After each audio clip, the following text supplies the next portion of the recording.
Join us and watch us grow as we explore the garden world with Canada's local gardener.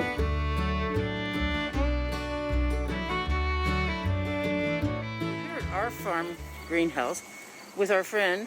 So there he is, Shea. I thought you were hiding. Shea Doherty is an owner of Our Farm greenhouses near Portage la Prairie, Manitoba, but he is first and foremost a naturalist who loves all things green and growing. Long before succulents were a thing, Shea was learning and collecting. In a two-part series, he shares some of his love and knowledge of these amazing plants. Yeah, succulents are amazing. Okay, so you left away, you came back, and you had some of your annual pots that were dead. With succulents, they don't mind because they don't mind that drought over the period that you're gone and you forgot to water and you come back.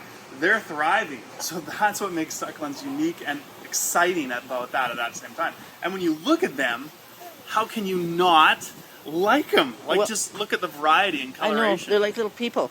They are. Each one has its own character, its own technique.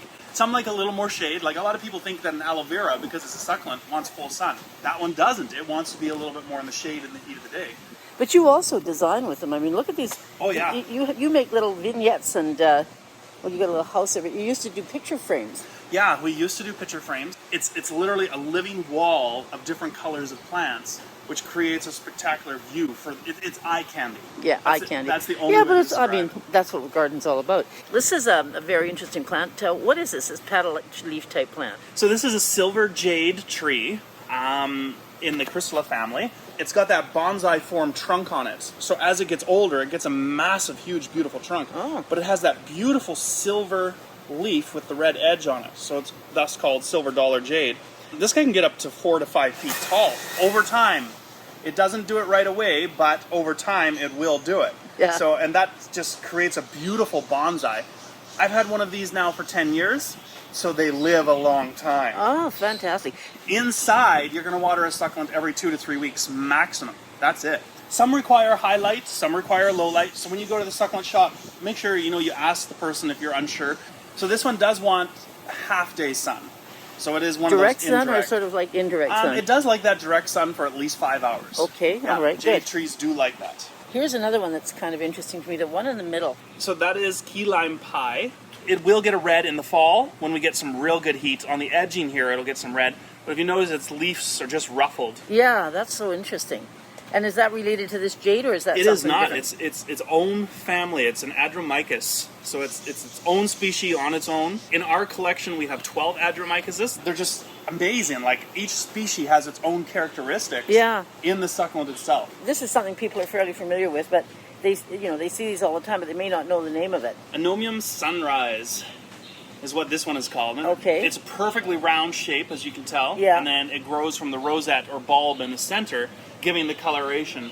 That one actually overwinters really well in Manitoba if kept dry. That one you're going to be watering like once a month, every 4 weeks. It can grow up to 6 feet tall. I think I saw one in the other part of your greenhouse where you've got a fairly large one. Yes. And it's in flower right now. We'll have a little look at that a little bit later on. Yeah. So this guy's only got one leaf. What's going on here? Yeah. So this is a special variety that was new last year. It's a little bit rare. It's called whale fin. As you can tell, it looks like a great big whale fin by its shape. That's a really slow grower. That's good sometimes because sometimes the plants get too big. Yeah. Because that would be a question I would have, say, for a pot like this.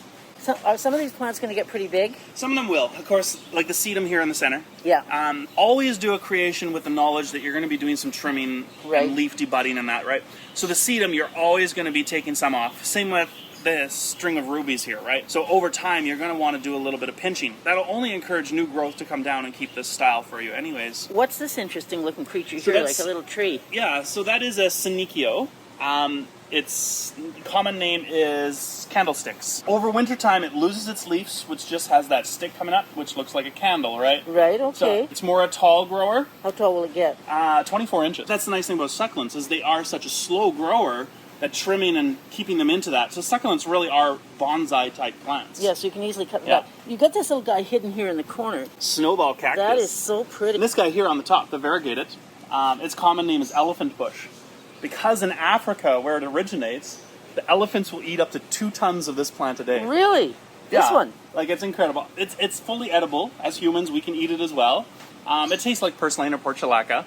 So it has a little bit of a high citrus flavor to it. Very high in calcium.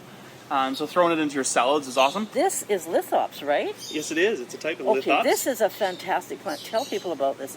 They're the only plants that develops the leaves under the soil and pushes them up. They're inside. Yeah, living rocks, or these ones are called baby toes. Right? And this is like a little window. Yes, which creates a light source for the light, and then it goes all the way down. Much like when we build sky domes on our Right. houses to try to get light in, it does the same thing, where it takes the light from the top, pushes it all the way down to the bottom to those new leaves at the bottom, and in the process of doing that, also creates its own fertilizer.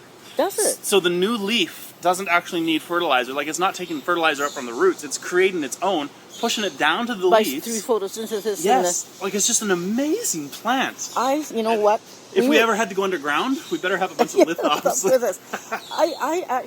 Most people don't even know they exist. And I think there's over like 4,000 species of lithops. Yeah. Like, just there's So freckled, the baby there's toes, but there's the stripes. big ones too. Yeah, there's so many different varieties. They're always growing in amongst rock. Another neat succulent that a lot of people are familiar with, of course. Oh, I was looking for one of those. I screwed mine up. All these along the side are babies, right? Yeah. So of course they'll drop off and regrow another plant. That's called Mother of Millions. Mother of Millions. Mexican hat plant. Yeah, there's so many different names. Now they have, because there is so many different varieties of Kalanchoes that grow the babies on the side. Each of these is a little plant, like a seedling ready to grow when it drops somewhere. So you could take them off like that, see? And drop it in there, and you'll have another new plant. Totally.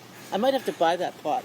There's actually one leaf left. I can't believe I did this to my plant. Another thing, a lot of people don't realize, but the Madagascar palm tree, or King Sago palm, is actually a desert plant as well. So it still has the caudex, or the caudex. Which is where it restores all the water, right? Yes. If you overwater it, it dies really quickly. So it's a shade plant and low light. Oh, look at the Mother of Millions here, or the Mexican hat plants. So there's two different varieties in this pot. Okay. There's the one we already saw, and then there's actually the actual T-Rex one at the back here. See how its leaf is more narrow? It's got some speckles on it.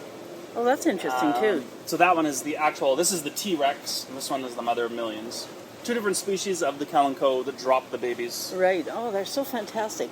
Now, you also have in this display, you have, what is this? Is this a ficus of some sort, or what is it? That's an alocasia.